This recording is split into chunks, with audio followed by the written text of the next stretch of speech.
জানিয়ে দিব এই মুহূর্তে পাওয়া সর্বশেষ বাংলা সংবাদ। শুরুতেই জানিয়ে দিব ২৪ ঘন্টার মধ্যে ভারতীয় হাই কমিশনারকে তলব। এই স্বাধীনতা ধরে রাখতে হলে ভারতের চোখে চোখ রেখে কথা বলার আহ্বান।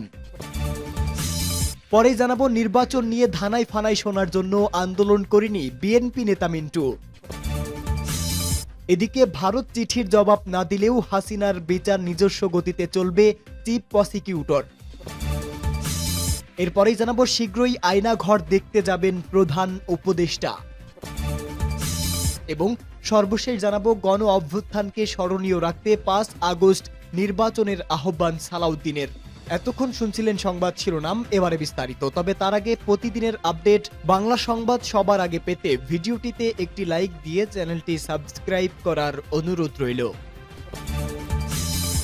এদেশের মানুষ ভারতকে আর ছাড় দেবে না, গণ অধিকার পরিষদের সমাবেশ। চাঁপাইনবাবগঞ্জে সীমান্তে বাংলাদেশি নাগরিকদের উপর ভারতীয়দের হামলা, গাছ কর্তন ও আগ্রাসনের প্রতিবাদে বিক্ষোভ সমাবেশ করেছে গণ অধিকার পরিষদ। দলটির ঢাকা মহানগর দক্ষিণ শাখার উদ্যোগে ঢাকার আল রাজি কমপ্লেক্সের সামনে এই বিক্ষোভ সমাবেশ অনুষ্ঠিত হয়। বিক্ষোভ সমাবেশে গণ অধিকার পরিষদের সাধারণ সম্পাদক মোহাম্মদ রাশেদ খান বলেন, চাঁপাইনবাবগঞ্জ সীমান্তে বিএসএফ ও উগ্র ভারতীয়রা বাংলাদেশের জনগণের উপর যে হামলা করেছে তার জবাব ভারতের কাছে চাইতে হবে। সেখানে তো কেউ মারা যেতে পারত। তিনি বলেন, বাংলাদেশের নাগরিকদের হত্যা করে সীমান্তের কাঁটাতারে ঝুলিয়ে রেখেছে বিএসএফ। হাসিনার পতন ঘটিয়ে ভারতের এই উগ্রতার জবাব দিয়েছে বাংলাদেশের জনগণ। বাংলাদেশে আর কোনো ভারতের সরকার মানা হবে না। দ্বিতীয়বারের মতো বাংলাদেশ স্বাধীন হয়েছে।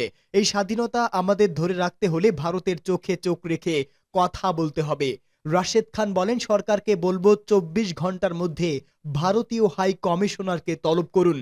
এমনভাবে জবাব দিন যাতে ভবিষ্যতে এমন ঘটনা আর না ঘটে। গতকাল চাঁপাইনবাবগঞ্জের সীমান্ত এলাকার মানুষ সাহসিকতার পরিচয় দিয়েছে।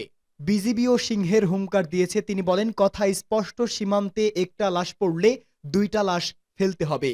ভারতকে আর দাদাগিরি করতে দেওয়া হবে না। এরপর থেকে সীমান্তে কোনো হত্যা হলে আন্তর্জাতিক আদালতে মামলা করতে হবে। ভারত বড় তো কি হয়েছে, আমরা কি তাদের কাছে নত হব? প্রতিবেশী রাষ্ট্র হিসাবে অন্যান্য দেশের সাথে যে সম্পর্ক থাকে, ভারতের সাথে একই সম্পর্ক থাকবে। নির্বাচন নিয়ে ধানাই ফানাই শোনার জন্য আন্দোলন করেনি বিএনপি নেতা মিন্টু। বিএনপির জাতীয় নির্বাহী কমিটির ভাইস চেয়ারম্যান এবং বরিশাল বিভাগীয় দলনেতা আব্দুল আউয়াল মিন্টু বলেছেন, একজন বলে বছরের শেষে নির্বাচন, আরেকজন বলে সংস্কার কমিশনের রিপোর্ট পেয়ে কথাবার্তার পরে তারিখ জানানো হবে। আমরা নির্বাচন নিয়ে ধানাই ফানাই শোনার জন্য আন্দোলন করিনি। স্বৈরাচার হটানোর আন্দোলনের একটাই লক্ষ্য ছিল জনগণের ভোটের অধিকার প্রতিষ্ঠা করা। বিএনপির প্রতিষ্ঠাতা জিয়াউর রহমানের ৮৯তম জন্মবার্ষিকী উপলক্ষে অনুষ্ঠিত আলোচনা সভায় প্রধান অতিথির বক্তৃতায় তিনি এসব কথা বলেন। সভা শেষে নেতাকর্মীরা জিয়াউর রহমানের রুহের মাগফিরাত কামনায় দোয়া করেন। আব্দুল আউয়াল মিন্টু আরো বলেন, গত ১৭ বছর আন্দোলন করেছি, এখনো করছি। এই আন্দোলন দেশের মানুষের সাংবিধানিক মৌলিক ভোটের অধিকার ফেরত না পাওয়া পর্যন্ত চলবে। এসব অধিকার নিশ্চিতের প্রথম কাজই হচ্ছে নির্বাচন। আমাদের লক্ষ্য ছিল আওয়ামী লীগ সরকারের পতনের মধ্য দিয়ে জনগণের ভোটের অধিকার প্রতিষ্ঠার সংগ্রামের প্রাথমিক বিজয় পেয়েছি। মূল লক্ষ্য পূরণ করতে হলে সবাইকে ঐক্যবদ্ধ থাকতে হবে। তিনি বলেন, স্বৈরাচার হটানোর আন্দোলনে বিএনপির অবদানকে কারো স্বীকৃতি দিতে হবে না। গত ১৭ বছর ধরে বিএনপির নেতাকর্মীরা বাংলাদেশের গণতন্ত্র পুনঃপ্রতিষ্ঠায় অনেক ত্যাগ করেছে। ৬২ লাখ বিএনপি নেতাকর্মীর নামে মিথ্যা প্রহসনমূলক মামলা হয়েছে। মামলা সংখ্যা ১,৬০,০০০-এর বেশি। এগুলো ইতিহাস থেকে কেউ মুছে ফেলতে পারবে না। অতএব কেউ যদি মনে করে আমাদের ১৭ বছরের সংগ্রামের পরিবর্তে ১ থেকে ১.৫ মাসের আন্দোলনে একটা সরকারকে ফেলে দিয়েছে, তাহলে তারা বোকার স্বর্গে বসবাস করছেন। ভারত চিঠির জবাব না দিলেও হাসিনার বিচার নিজস্ব গতিতে চলবে, চিফ প্রসিকিউটর। আন্তর্জাতিক অপরাধ ট্রাইব্যুনালের চিফ প্রসিকিউটর মোহাম্মদ তাজুল ইসলাম বলেছেন, গণহত্যা ও মানবতা বিরোধী অপরাধের মামলায় বহিঃসমর্পণ চুক্তি অনুযায়ী শেখ হাসিনাকে ফিরিয়ে দিতে ভারতকে আনুষ্ঠানিকভাবে অনুরোধ জানানো হয়েছে। ভারত অনুরোধের জবাব না দিলেও আইন ও বিচার প্রক্রিয়া তার নিজস্ব গতিতে চলবে। গণমাধ্যম কর্মীদের উদ্দেশ্যে তিনি বলেন, আমাদের সাথে তাদের সম্পাদিত বহিঃসমর্পণ চুক্তি অনুযায়ী ভারতকে আনুষ্ঠানিক অনুরোধ জানানো হয়েছে। দেখা যাক ভারত জবাব দেয় কিনা। না দিলেও আইন ও বিচার প্রক্রিয়ায় তার নিজস্ব গতিতেই চলবে। শেখ হাসিনা সহ গণহত্যা ও মানবতা বিরোধী অপরাধের মামলায় পলাতক অন্যান্য আসামিদের গ্রেপ্তারের ব্যাপারে সাংবাদিকদের এক প্রশ্নের জবাবে তিনি বলেন, গ্রেপ্তারের প্রক্রিয়ার সাথে পুরো আইন শৃঙ্খলা রক্ষাকারী বাহিনীর জড়িত, যেহেতু এখানে প্রসিকিউশন বা তদন্ত সংস্থার কোনো হাত নেই, সুতরাং তারা গ্রেপ্তার হওয়ার পর যখন ট্রাইব্যুনালে হাজির করা হবে তখন বাকিটা বলা সম্ভব হবে। এ ব্যাপারে কোনো ব্যাখ্যা থাকলে সেটা আইন শৃঙ্খলা রক্ষাকারী বাহিনী দিতে পারবেন। শীঘ্রই আয়নাঘর দেখতে যাবেন প্রধান উপদেষ্টা। শীঘ্রই শেখ হাসিনা সরকারের গোপন কারখানা বা আয়নাঘর পরিদর্শন করবেন অন্তর্বর্তীকালীন সরকারের প্রধান উপদেষ্টা ডক্টর মোহাম্মদ ইউনূস।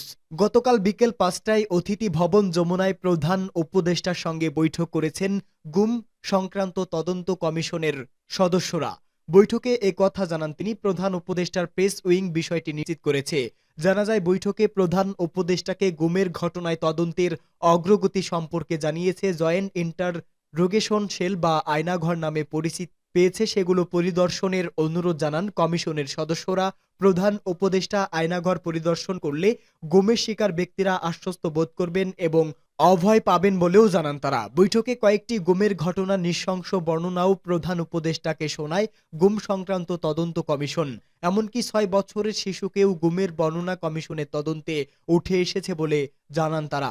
এ সময় প্রধান উপদেষ্টা কমিশনের আহ্বানে সাড়া দিয়ে বলেন, আপনাদের তদন্তে যে ঘটনাগুলো উঠে এসেছে তা গা শিউরে ওঠার মতো। আমি শীঘ্রই আয়নাঘর পরিদর্শন করব।